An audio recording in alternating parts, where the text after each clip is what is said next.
kuzanya amafaranga yawe yarariho nta mafaranga twari duhagaritseho gato yarariho Rwanda twari duhagaritse amafaranga yawe ngaho kwati kumenye mbaza umukara usanzwe uyikoresha mu buryo bujyanye n'amabero mani ndetse no kubikura 15 ayandi arengaho oya yarariho 15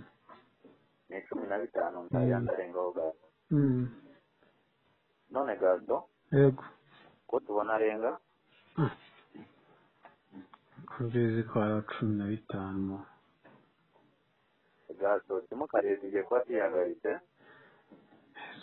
uzatwegera ku ishami ry'MTN rikwegereye uzanye n'uramu ayemba ugahishe konti wari ikindi kibazo bihagarika nk'uko byarangiye base mbikore gute tubigenze dute binyuze mu gato nta simukare kuko dusanzwe atari we turukubona atari we usanzwe uyikoresha